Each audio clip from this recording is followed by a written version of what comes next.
O Brasil vai quebrar com a taxa Selic a 15% ao ano? Neste vídeo eu vou te explicar melhor as consequências de ter uma taxa Selic tão alta e o que você tem que fazer para não só proteger o seu dinheiro, mas fazer ele crescer diante deste cenário com taxas de juros muito altas. Se você tem interesse no assunto de finanças e investimentos, inscreva-se no canal, ative as notificações e me siga lá no Instagram também, @prontoprainvestir. Basicamente, qual que é a função primordial da taxa Selic? Controlar a inflação. Na prática, ela controla o custo do dinheiro no mercado. Para pensar, a taxa Selic é a taxa básica de juros da economia. Ela serve como base não só para os investimentos, mas também para todos os empréstimos e financiamentos oferecidos no mercado financeiro.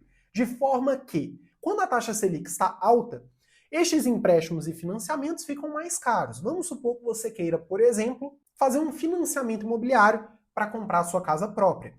Se nós temos taxas altas na economia, este empréstimo fica mais caro, o que te desincentiva a fazer essa compra. Se você vai gastar mais com juros, a compra vai ficar muito mais cara, você não é incentivado a levar essa compra para frente. O mesmo acontece com financiamento de carro, com empréstimo para abrir um negócio. Então tem um empresário e ele quer abrir um negócio, ele precisa de um capital, ele tem que pegar empréstimo. Se as taxas de juros estão muito altas, não vai valer muito a pena, porque o risco para este empresário vai ser muito maior. Ele vai ter que fazer um negócio, ter uma margem de lucro muito alta para ser o suficiente para pagar as dívidas e ainda colocar dinheiro no bolso dele. Agora, quando as taxas de juros estão muito baixas, acontece o contrário. Os empréstimos e financiamentos ficam mais baratos, as pessoas são incentivadas a consumirem mais, o que acaba afetando positivamente a economia. Vou dar um exemplo. Você quer abrir um negócio e tem duas opções. Com as taxas de juros altas, você tem a opção de pegar um empréstimo de 20% ao ano.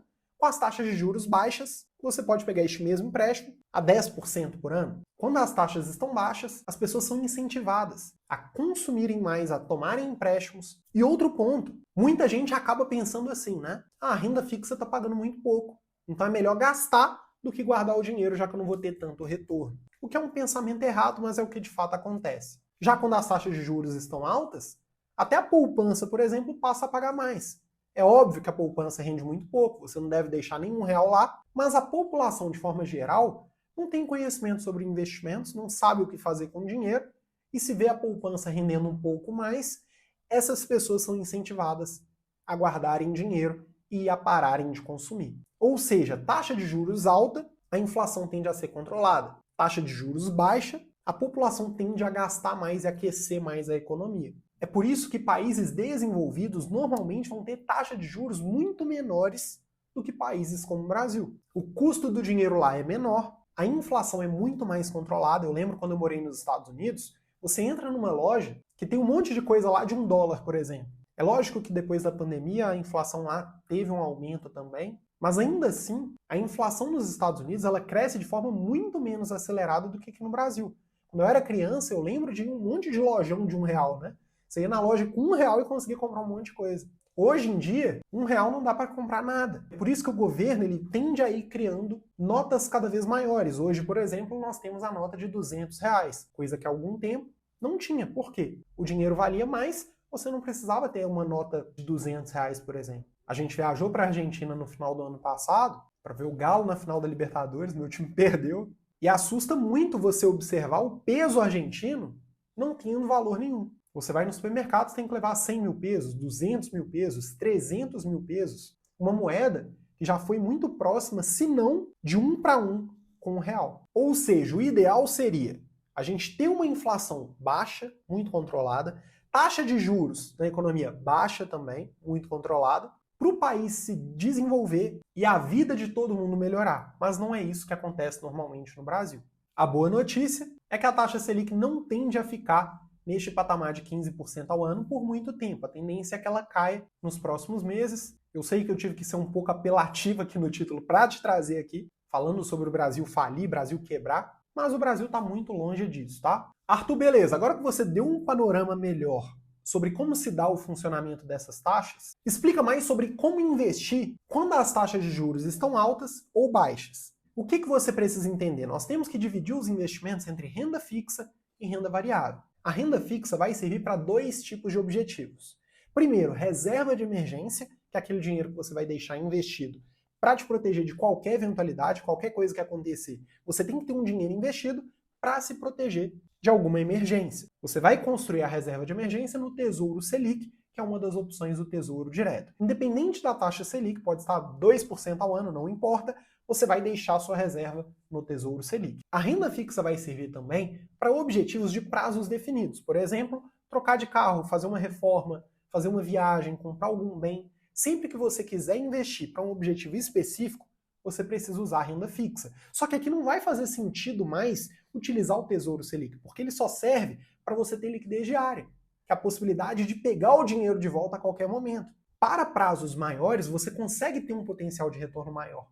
Porque se você vai investir por um prazo maior, a rentabilidade que você vai conseguir nesses investimentos vai ser maior também. Então aqui você vai fazer investimentos como CDBs, Tesouro IPCA, Tesouro Pré-fixado, LCI e LCA. Na renda fixa, quando a gente fala desses investimentos de prazos maiores, quando as taxas de juros estão altas, o ideal é que você pegue investimentos pré-fixados, ou seja, aqueles investimentos que antes mesmo de investir, você já sabe quanto vai render. Se tem um CDB pagando 15% ao ano, 16% ao ano hoje, por exemplo, este é um CDB pré-fixado.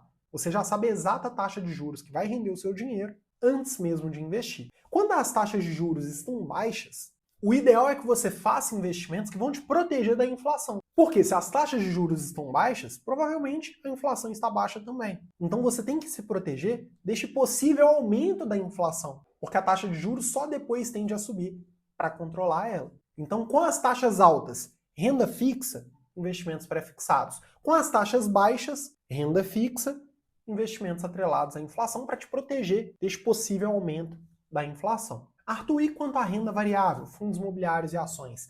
Estes investimentos serão as melhores opções para longo prazo. Independente da taxa de juros, longo prazo os melhores investimentos serão imóveis e negócios. Os imóveis, porque pela valorização, através dos fundos imobiliários, você tende a se proteger da inflação neste longo prazo, além da renda mensal que você gera ser isenta do imposto de renda e também ser corrigida pela inflação, já que os aluguéis desses investimentos são corrigidos pela inflação no longo prazo. E no caso das empresas, as empresas vão repassar a inflação para os consumidores. Afinal, como que a gente percebe o efeito da inflação no nosso dia a dia? Através dos preços cobrados por essas empresas.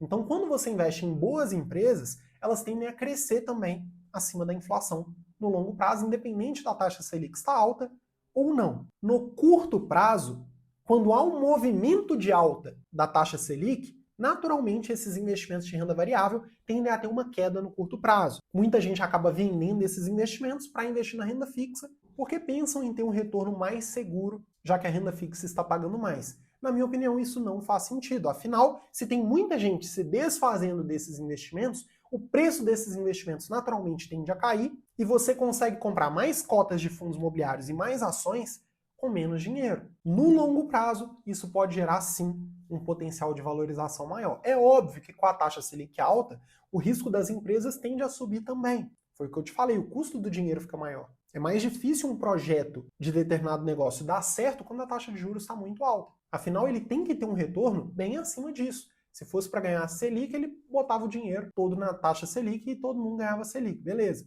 Se é para ter um risco maior, tem que haver um potencial de retorno maior. Então isso, de certa forma, é ajustado também, a relação entre risco e retorno. Por outro lado, quando as taxas de juros estão baixas, a economia como um todo tende a ser mais aquecida e essas empresas acabam tendo um retorno muito mais fácil, né? Já que o custo do dinheiro está menor e qualquer projeto que você faz vai ser mais rentável do que o custo de oportunidade de investir na renda fixa, por exemplo. Com o método 5P, que é o método que eu ensino dentro da mentoria 5P, não importa a taxa de juros. É para longo prazo, investir para aposentadoria, para viver de renda, para acumular patrimônio no longo prazo, invista em fundos imobiliários e ações. Escolhendo bons ativos, você vai enriquecer. Eu peguei este gráfico aqui só para exemplificar melhor o que acontece no curto prazo. Você vê aqui, ó, de 2008 para 2009 a Selic subiu, aqui de laranja, a bolsa caiu. Depois a Selic caiu, a bolsa subiu. Selic subiu, bolsa caiu. Selic caiu, bolsa subiu um pouco aqui. Depois houve uma alta aqui muito forte, né? Que culminou nessa queda da bolsa de valores. Posteriormente, uma queda muito grande da taxa Selic, atingindo 2% ao ano na pandemia, e uma forte valorização da Bolsa de Valores neste período. Depois aqui com o aumento da Selic houve uma queda, e o gráfico não está atualizado, vai até o início de 2024, mas você vê que quando a Selic teve essa queda aqui, houve uma forte valorização da Bolsa. Então os momentos que você conseguiria comprar as ações e os fundos imobiliários também pelo menor preço, seria sempre nessa baixa aqui, que é quando a taxa Selic está muito alta. No curto prazo, existe essa forte relação, mas se você observar no longo prazo, a Bolsa de Valores valorizou. E é isso que vai acontecer no longo prazo. A Bolsa de Valores sempre vai valorizar. Se você souber escolher bons ativos, vai valorizar mais ainda, né? Porque aqui é só uma média das principais empresas brasileiras. Se você escolher as melhores, naturalmente você vai ter um retorno muito maior do que este aqui. Afinal, como eu sempre digo aqui, quanto mais uma empresa lucra, mais ela vale. Independente da taxa Selic, se a empresa é capaz de gerar cada vez mais lucro, ela vai se valorizar e vai distribuir esses lucros com você. Se você gostou deste vídeo, inscreva-se no canal, ative as notificações e me siga lá no Instagram também, @prontoprainvestir. Fique à vontade para deixar nos comentários ideias para próximos vídeos. Um grande abraço, fica com Deus.